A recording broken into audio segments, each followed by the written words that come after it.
Welcome to this revision video on the development topic.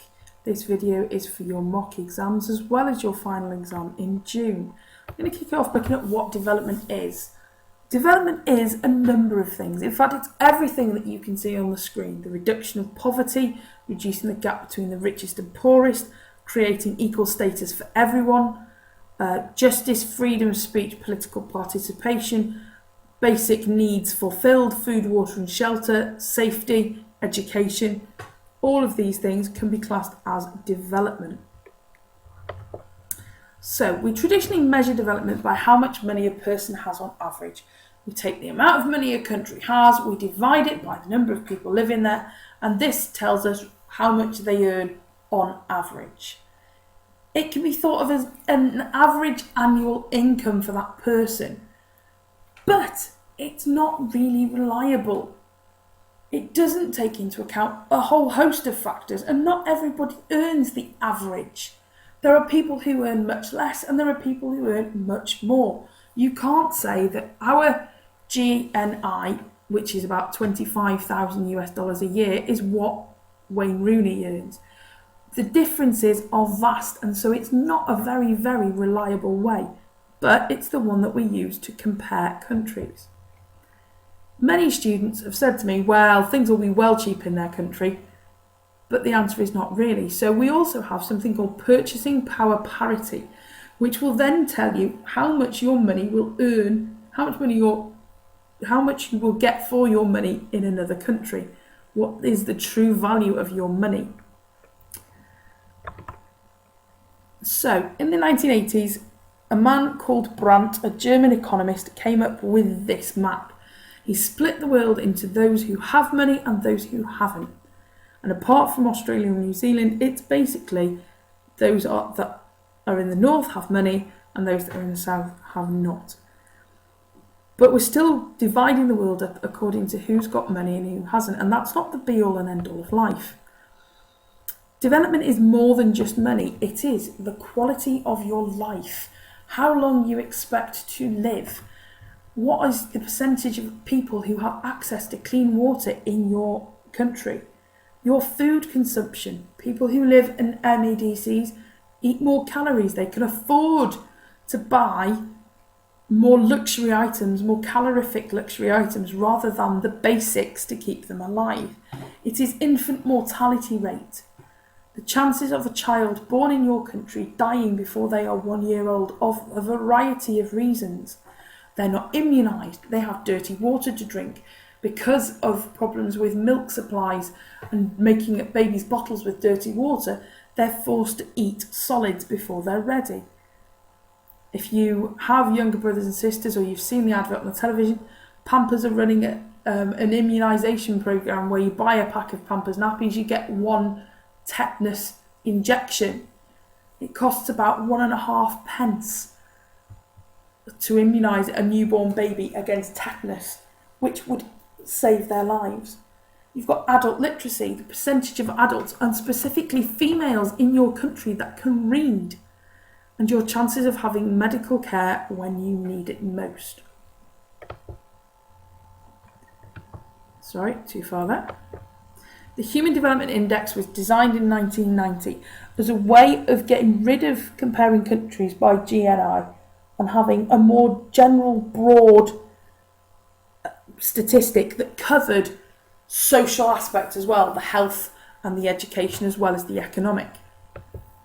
So here we have the top 10 and the bottom 10. We are 28th, the UK, but ahead of us are places like Norway, Australia, the Netherlands, United States, New Zealand, Canada, Ireland, Liechtenstein, Germany, Sweden, all north of that Brandt line that we looked at 2 minutes ago. In the bottom 10, we have Democratic Republic of the Congo, Niger, Burundi, Mozambique, Chad, Liberia, Burkina Faso, Sierra Leone, Central African Republic, Guinea, Eritrea. Every single one of those in the last 40 years has either had a natural disaster, a drought, a famine, or they have been embroiled in civil war. This has had a massive knock-on effect on their ability to develop their countries, to stick to what we class as the basic needs for survival. I'm going to look at Ghana. we need to look at a country with internal inequalities, and Ghana fits the bill. It is a poor country. There's no doubt about that. Gross national income is $520 per person per year. 45% of the population lives on less than $1 a day, which is about 70 pence for everything that you require. Your food, your drink, your shelter, medicines, clothing, education, everything. 55% of the working population work on farms. They have very few savings. They are the poorest earners. When food is in short supply, the price at the market goes up. It's the rules of supply and demand. It is not surprising that 20%, near enough, 1 in 5 Ghanaian children are malnourished in that their bodies do not receive the vitamins and minerals that they require every day to grow properly. So here is our country. In the west we have the Ivory Coast, in the north we have Burkina Faso, on the east we have Togo, and in the south we have the Atlantic Ocean. In the middle of the country is a great big lake that was made in the 1960s to provide hydroelectric power for an American company to make aluminium. And if we look at the map, we can see that there is almost a perfect split between north and south. We have 5 southern regions that are green, so they have over $200.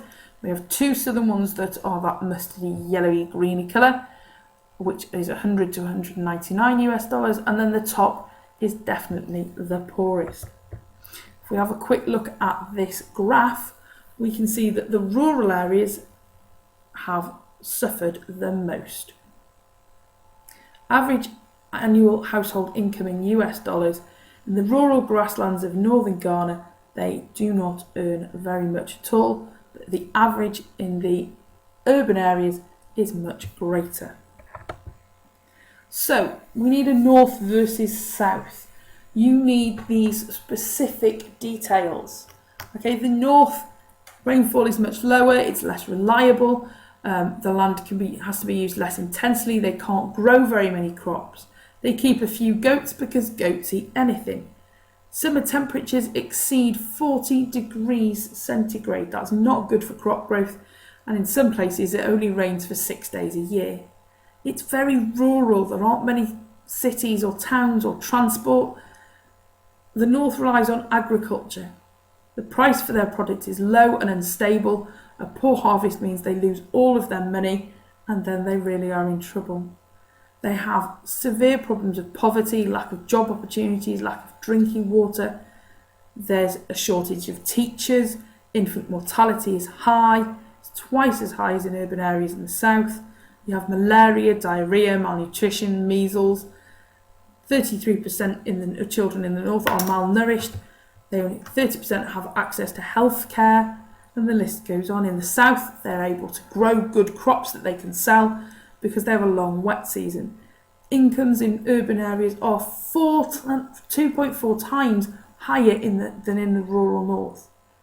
They have better transport, they've got mining resources, they've got more tourists, they have life that little bit easier.